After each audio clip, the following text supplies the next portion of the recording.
welcome back to This Is Live, the Sunday talk show here on the Arise News channel. With me in the studio today, I have Professor Anthony Kila, Director, Commonwealth Institute of Advanced and Professional Studies, CIAPS, Jide Ologun, legal practitioner and national development advocate, and Professor David Aworawo, Professor of International Relations and Strategic Studies at the University of Lagos.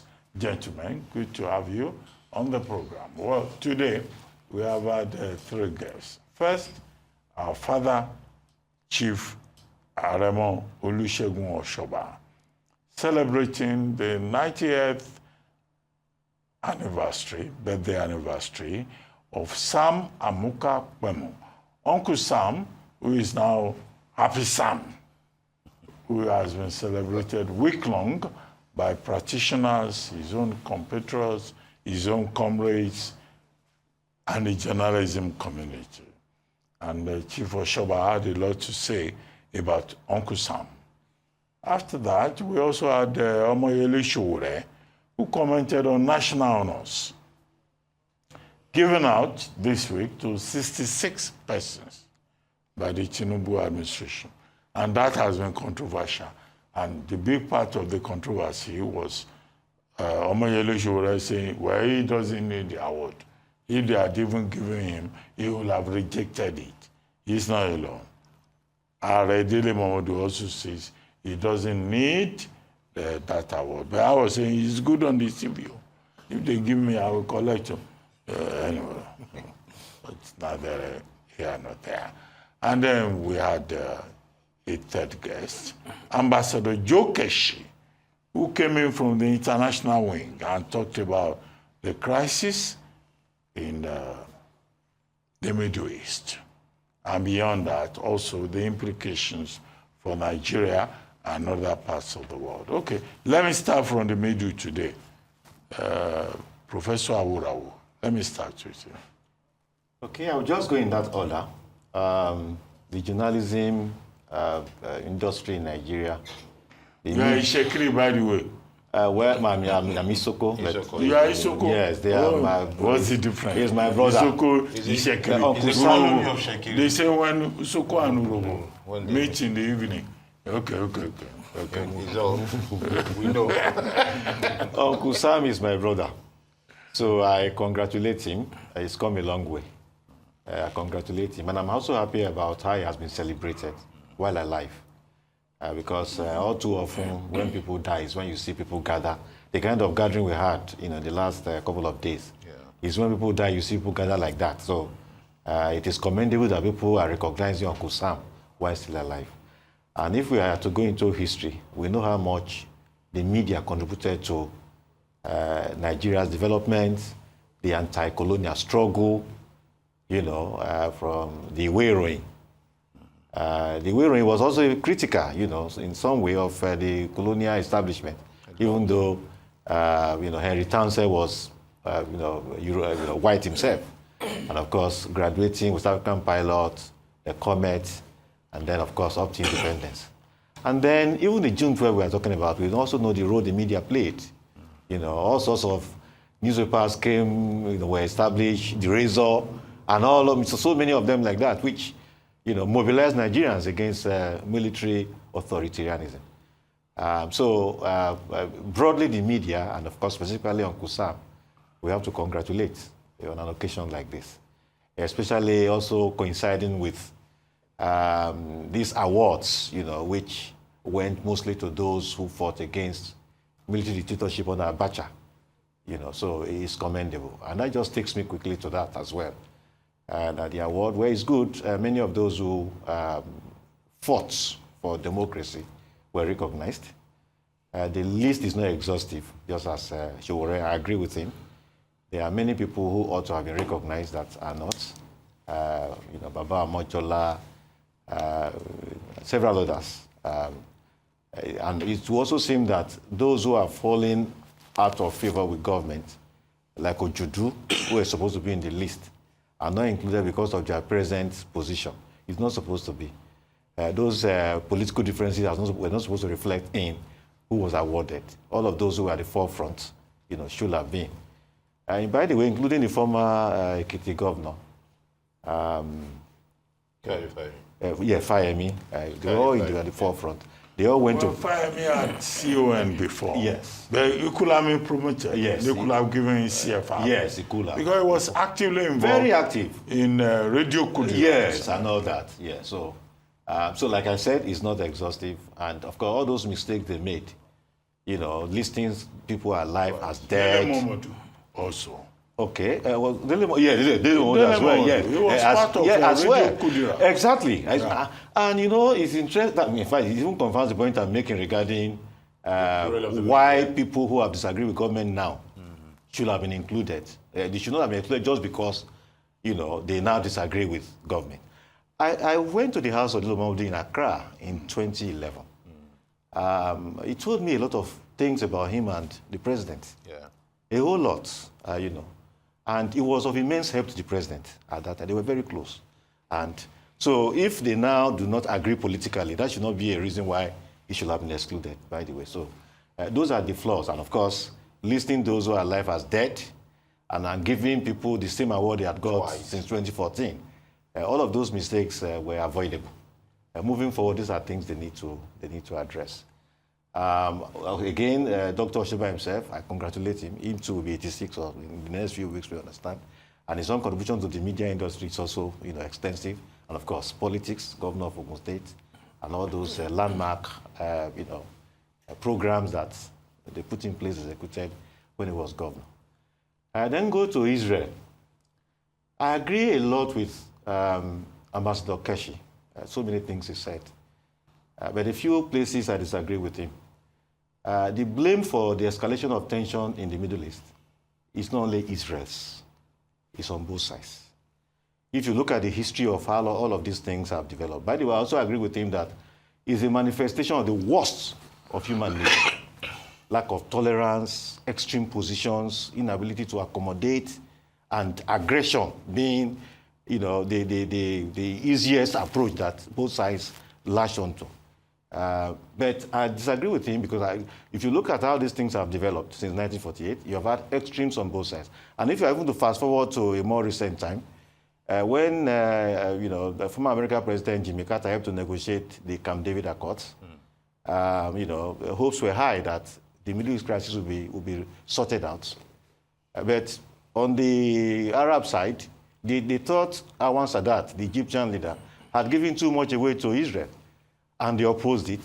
Egypt was suspended from the Arab League, and the final analysis, October 6, 1981, Anwar Sadat was assassinated, mainly for his commitment to the peace process. Fast forward to Oslo Accords, 93, Oslo 1, 95, Oslo 2. The ink on which Oslo 2 was signed had hardly dried up when Yitzhak Rabin, who helped to negotiate it, was also assassinated because of the thought that he had given too much to, the Arabs. Of course, fast forward again, 2003, we had the roadmap to peace negotiated by U.S. President George Walker Bush Jr. The same thing. Shortly after that, we have the second intifada. It was already on by then. It's escalated, as Scott told it. So we have had extremes on both sides, and it's all those extreme positions that will need to be addressed. Each time I talk about the Middle East crisis and the escalation of tension, I always remember the place of Germany and France, where they were also enemies for 75 years, 1870 to 1945. They took a step back as World War II came to an end before making many steps forward to say, look, we'll develop and then we'll destroy everything in a war. There should be a better way. And which is why when we analyze, Franco-German relations, we identify three phases. The phase of, adversarial relations and aggression, 1870 to 1945. The phase of reconciliation, 1945 to 1961-62. And of course, the phase of friendship and entente from 62. They had to start, the Anglo-German summit, look for ways to, reconcile their differences, give and take and grant concessions. And where we are today is those two countries are now leading the rest of Europe in development. That is what I recommend to the Arabs and the Israelis. People, like you said, people are saying, those who support Israel say, Israel is strong. Those who support Iran, the Arabs say, Iran has struck back. And then what? They are just, halting their development. They need to learn from the German-French experience. It's only when they are able to, sort out these things, grant concessions, that they will actually have genuine development. Israel will have been a lot more developed before this crisis. In the attack of these past few days, Israel killed 80 this side, the Iranians killed 13 the other. So both sides are losing. And of course, when you have insecurity, development is halted. So moving forward, they should reflect from where we are now. And of course, peace is the only thing that can actually guarantee stability and development for both sides of the divide. Okay, I get your point, Professor Aworawo. But Mr. Ologun, what do you think on these three major issues? Thank you very much. Let me start from the Israeli-Iranian battles. I think for the first time in a long time, Israel is also receiving a shock by the retaliation pushed forward by Iran to say that you are a nuclear power yourself, but we prepared to engage you in this. And Russia is also trying to throw the weight of support behind Iran, while America and some other countries are trying to throw the weight of support behind Israel. But going back to how all this came about, you recall that when Hamas attacked Israel, Iran was alleged to be supporting Hamas. And even in the Hezbollah battles also, Iran is seen as an ally. And Israel is saying we are going all the way to attack our enemies, that you hurt us, we hurt you. But who's going to pay for all this when peace is thrown out of the window? Definitely it will affect the peace structure of the world. And bringing in the impact of the United Nations. Yes, I have complained that it appears that the UN may just be making theoretical inputs into all this. Because even though Donald Trump said that all these crises may be contained by coming together to establish a peace accord, I don't see that in action. And I just pray that these leaders will look at the impact on their citizens. Because if you look at the side of Iran, even though Israel is targeting the Iran leadership, it's reported that they've moved in from where they used to be, and they are also trying to show their power of protection. So I hope that in few months to come, they're able to come together and dialogue. Russia and Ukraine still there, and so that the world can focus more on development. And for those who are saying that the oil price has gone up by about 9%, then what happens after reconciling these battles? And that brings us to the celebration of Uncle Sam. And I strongly key to the fact that we all need to celebrate ourselves. And it's gladdening to know that the journalists are celebrating themselves. And Chief Oshoba mentioned something, that journalism is the profession that will be practiced in heaven. I slightly agree with that. But public relations was the first profession to be practiced, even before God created. And it will continue in heaven as we relate. So those are two allied professions. My counsel is that, yes, when alive, don't just wait for others to celebrate you. Celebrate yourselves also. And he has achieved a lot. And I also underscore his life of contentment and humility, having achieved so much in life. And talking about the activities of Donald Trump in the U.S., I think Donald Trump has just achieved what he's been looking forward to, the military parade, and again to commemorate his 79th birthday. And for Trump, we do what he wants to do. And as disclosed, I think the Americans should have monitored him well enough to know who they were voting for. And I doubt if Donald Trump, who by extension is reckoned as trumpet, is not enjoying the loud dramas he's throwing at the world. But I just hope that somewhere along the line, he will also look at the adage of the elders, that sometimes when you are dancing so hardly to the drum beats, you have to check around you if there are no pit holes that dance can land you inside, because definitely, strong messages are being sent out to the world. And for those who are strategizing to put America next door to greatness, it may be an opportunity to creep in. But he's their president now. They voted for him, and we wish them the best. And on the awards and honors rolled out for those who have departed and those who are alive, like a man told me at a point, a weak decision is better than indecision. So what I have seen is that with this move of President Bola Ahmed Tinubu, he's been able to an extent to rally the regions in the country and probably put the reconciliation efforts on motion. For instance, you talk about the likes of Ken Saro-Wiwa, who have been forgiven and honored, and even those who are alive. And I quite agree with Omoyele Sowore that the fight for democracy is ongoing. It has not stopped, because until it delivers good governance to the citizens, then democracy, which is the government of the people, by the people, and for the people, cannot be fully accepted to have been established in Nigeria. Okay, thank you, Mr. Ologun. Professor Kila, I come to you now. We've talked a lot about, national honors. We've talked a lot about, other issues, including the national honors list and all of these issues, which our guests looked at from different angles. Omoyele Sowore to Asiwaju Segun Oshoba, Aremo Segun Oshoba, our father Segun Oshoba, and all these issues. Ambassador Joe Keshi. I'd just like you to touch on all of this. If you may also comment on the fact that Trump is having issues. He's 79.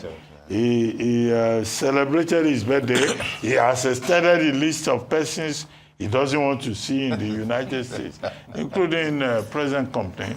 He said, please stay in your country. You didn't want President Aworawo in the U.S. Well, I think let me start from the celebration of Uncle Sam, Sam Amuka. You Happy Sam, you call him now. A good time to remind viewers that it was Sad Sam for a long time as his pen name. I think when I see celebrations of people like Uncle Sam, it reminds me that everybody deserves to be loved, but not everybody deserves to be celebrated. Because otherwise, we corrupt, dilute, and it loses its value. There are some people who actually deserve to be celebrated, and Sam Amuka is one of them.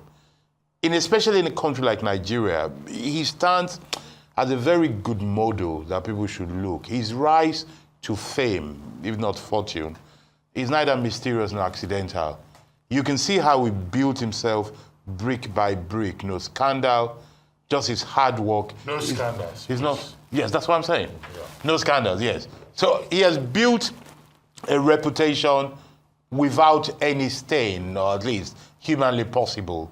He has stayed humble, he has stayed focused, and he has been blessed with long life. So he's a legend. Luckily for him, a living legend. And I think instead of just saying everybody deserves it, I think people should aspire to that. Not be one thing today, another thing tomorrow. He's a good example, and he deserves all the accolades and celebration he's getting indeed. We go to the issue of the national award. Conceptually, I think it's a good thing that they're giving the national award. And I think it is difficult to find anybody, say for some politicians, I think the actual politicians at the moment, it is difficult to find anybody on that list that is not worthy of being there. Those are people who should have been there. I think the issue, the criticism, or the controversy that people are saying are that some people are not there, that they ought to be there. I think it's tough to say that because you can't really put everybody at once, unless we just decide that we're going to give about 300 people. I think it is key to appreciate that everybody that is there deserves to be there.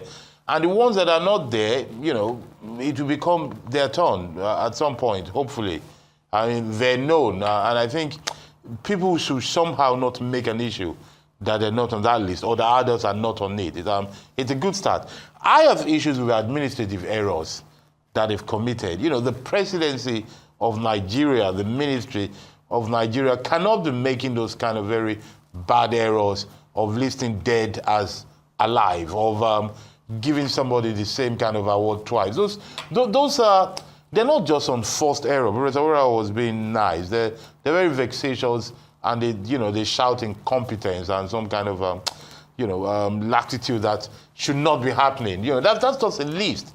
There should be a master list. If there is none, let them start now. Any Excel sheet will do it for you. You list it there. When you find it, you put Control F, shows the name twice, and you know if it's there or not. This is a very basic thing that we should not allow. There's a theory in development strategy, which is called the window theory, that if you get the windows right, you get other things right. You know, when a government misses things like this, it tells you a lot how the possibility of missing bigger things, you know, it's a very crucial thing. And I hope somebody's taking it very serious, not as light as this. No matter the cause of the error, it's not about blaming, it's about realizing that this is a very grave, unnecessary error that should be corrected. To Israel and Iran, I think those who want peace and those who want to solve this matter should take time to fully understand better what is going on. The attack of Israel on Iran is neither provoked nor sudden or a knee-jerk reaction. Those who follow matters of the Middle East will understand that this is a very strategic, calculated move. Israel has been, with Iran really, have been fighting a proxy war. I think Ambassador Keshi simplifies too much when he says they told Iran we were negotiating, then they attacked them by surprise. That's really not so. You know, that's simplifying it too much. Governments don't act that way. Even if you're negotiating, you keep your guards on. The issue there was Iran became assailable. They were able to attack Iran. Why? Because they had attacked most of their proxy soldiers, and that made them touchable. The defense they had from Hezbollah, from Hamas, from other people, the so-called resistance coalition, axis of resistance, those people have been broken down. So Iran became touchable, and knowing Netanyahu, he's going for it, and he's going to keep going. I believe the issue of the nuclear weapon is a ruse. That's not the true thing. My reading, and this is my reading, is that what Netanyahu is going for is a regime change. If not a regime change, at least to weaken that regime there. I say this because his message, talking to the Iran people, talking about their possibility to be free, reminds one a lot of the message of the Bush during the Iraq war. You know, they're talking over. So they're saying to Iran people, you are not our enemy, your leader is the enemy, and if we get rid of them, we do you a favor. Those who want peace, and here's a crucial point. I think the world has to understand that there's a generational burden of peace in the Middle East. Professor Aworawo has started making the case for them of why they should suspend conflicts and embrace peace. They need justification and persuasion. Unfortunately, I'm not very optimistic because the leaders of today, be it Trump, be it Netanyahu, these are cowboys, these are macho people who will enjoy battle rather than peace. You know, they do not think of the win-win situation. They rather cut off people. So that is a big issue there. But I also believe that the other part of the Middle East, the the Palestine, the non-Israeli state. By the way, one thing should be said of Israel, especially people like Netanyahu, but Israel in particular. I think part of the problem that is stopping peace is that there's a political class in Israel that has realized that by the conflict in Israel is a source of revenue for them. That if keeping the Middle East in perpetual state of conflict makes Israel the darling of the West. So when we talk about incentive of peace, those who want to think about it strategically needs to think about that as well. But I also go to the other side, the Arab countries. At some point, they need to be realistic that these people are stronger than them. for any reason in the world, they seem to have the support of the West. They cannot defeat Israel. This idea of wanting to annihilate Israel or wanting to stand up on principle regardless of who dies, I think at some point they need to rethink it.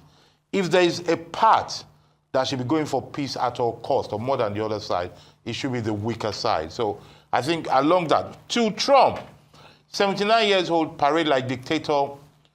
Ambassador Kishi said it, elections have consequences. I do not believe, unlike Mr. Ologun, who wants things to change. I want Trump to be Trump to the end so that people can really see the consequence of what Trump is. Okay, we'll just take one or two more topics in this conversation. And let's go to the National Assembly. The spokesman of the Nigerian Senate, Yemi Adaramodu, says that Nigeria's democracy will suffer if lawmakers are made to operate on a part-time basis.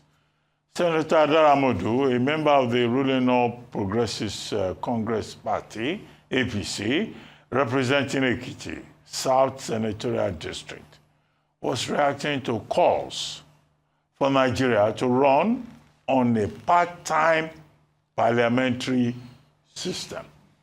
He said that a parliament, in a parliamentary democracy, insisting Nigeria cannot run such a risk.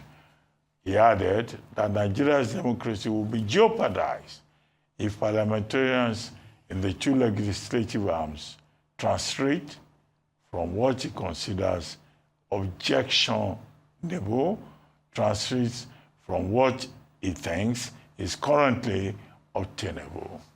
What do you think? Let me start with you, Professor Kila. But I think it's neither here nor there. What does it mean it's going to suffer? What is it suffering? People can do better if they're full-time, but there's also reasons to do part-time. It doesn't stop anything. It is possible to operate very well a part-time parliamentary system. One, because the job they do does not require full-time. Two, because technology allows them to do it. Bankers and architects, writers and carpenters, engineers work part-time because of the cost of fuel. So why can parliamentarians do that? But I think that is a symbolic thing. Those who think Nigeria is going to save money by having part-time parliamentary thing are making a mistake.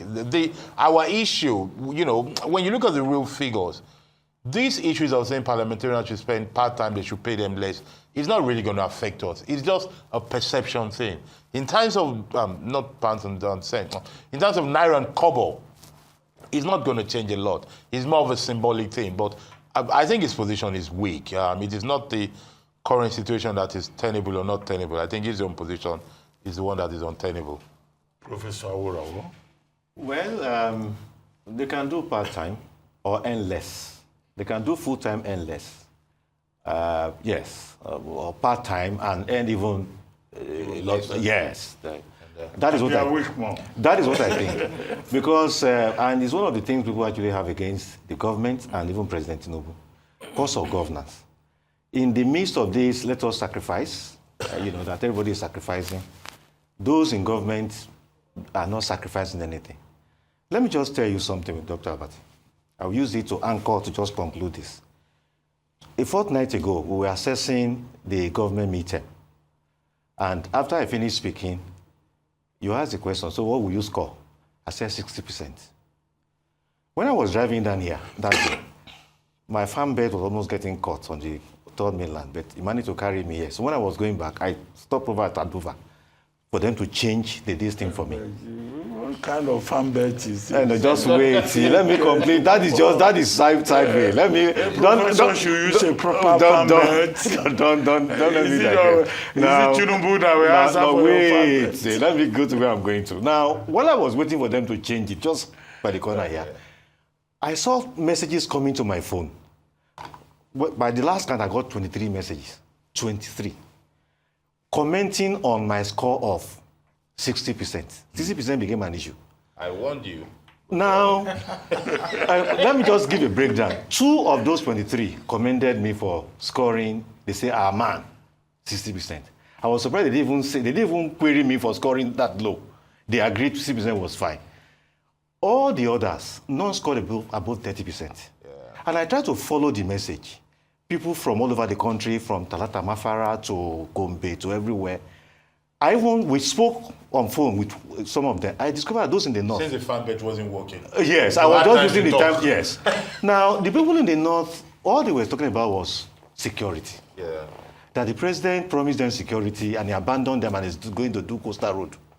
Everybody else was talking about the hunger in the land and all that.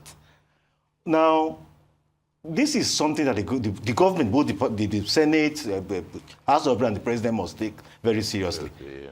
2027 may not be as simple as if you have 23 people calling and 21 of 23 are saying that the government, let 27 come, we'll deal with the government, they will see us at the post and all that. It's something they have to be concerned about. So cost of governance has to go down for us to be able to really move. So those who are actually saying part-time, their concern is cost of governance. So taking together, the focus should be on how do we reduce cost of governance? How do we reduce the amount that these people earn, which is out of tune with the realities of our economic development? That is the issue. Nigeria will not survive the two part-time, just like Professor Kila said. People do virtual meetings and all that, so it's not a big deal. But the focus actually is the poverty in the lands, cost of governance. But you know what, Prof? I'm not worried about what they earn. You see, in the scheme of things, what they earn is not too much, honestly. I'm worried about what they deliver to us. If you reduce what they earn, it's just a symbolic thing to show that what's that thing, we're together in it. Okay. My issue is that they should produce more things. We have 40 ministers. 30 of them are unknown. They're sleepy. Okay, well, Mr. Ologun, President Tinubu has told us, hello for Kambale. And he has said he will do more. But what do you think? All these anti-Tinubu commentators say Tinubu has done enough. What do you think? On a content analysis of his statement, I want to pinpoint an issue.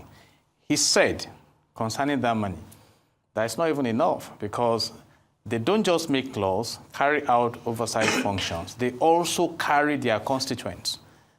That when they visit their constituencies, they pay for naming ceremonies, help those who are building houses, which gives us a dependent economy, which is contrary to what we have in Section 16 of the Nigerian Constitution 1999 as amended. And if you look at Section 4 of the Constitution, it says that the national assembly shall make laws for the peace, orderliness, and good government in Nigeria. And I don't know how that cannot be on part-time basis. And if they want to study a template that has functioned for years, they should go and study the state of Texas and the US. You don't have to be a full-time to deliver on the mandate of lawmaking. But it's just that in Nigeria, we are used to that luxurious aspect of office. So it's a debate amongst them, but who is going to build the cat? That's a big question. So it is possible to make laws on part-time basis. Okay, as you begin to wrap up, one more topic. The Nigerian police force has extended the grace period for the enforcement of the tinted glass permit requirement to August 12, 2025, following widespread feedback from the public. Inspector General of Police, Kayode Egbetukun, announced the extension on Saturday in a statement issued by the Force Public Relations Officer, Olumiwa Adejobi, citing the need for a more citizen-friendly and accessible application process. According to the statement, the decision reflects the commitment by the Nigerian police force to transparent, inclusive, and citizen-focused policing, and comes amid ongoing reviews of the permit system. According to the police, the extension will give room for enhancements and refinements to both physical and digital application processes, and including improved verification and reduced details. Well, Mr. Ologun, you will probably be the only person to comment on this because I see you driving the tinted vehicle now and again to our premises. Yes, and again, they say they will extend the permit. Do you even have a permit? Over to you. I do. And as a Chief Superintendent of Police, I commend the IG for this move of listening to the citizens. But I just want to crave the indulgence of the IGP that can we have a consistent policy on this issue of tinted glass? At a season, it's like nobody should challenge you. At another season, you must explain. I know security is crucial, so let's have an established policy. And again, on the issues of delays and processes, it's also sacrosanct that Nigerians should begin to enjoy ease of processing when it comes to having an interchange with government on policies implementation. So we wish the police the best on that, and for those who are affected. Less than 1 minute. No, do you have a tinted glass? Yes, I do, but it doesn't matter. You do? Okay. Professor Aworawo doesn't have. He has. Professor Aworawo, you Look, can't comment on this. In less Your than car 1 is minute, not tinted. The police has not made the case. They say it's for security. They have not made the case with data in hand that links security with tinted glasses. If it's a revenue thing, let them look for money. But let them stop saying it's a security thing. I'm impressed by the IGP by being flexible and getting feedback. That is good. But the rest is bad. Thank you very much indeed, Professor Kila, Professor Aworawo, and Mr. Jide Ologun. You've been watching This Day Live, the Sunday talk show here on Arise News. I'm Ruben Abati from my entire team here in Lagos. It's bye for now, and thank you very much for watching.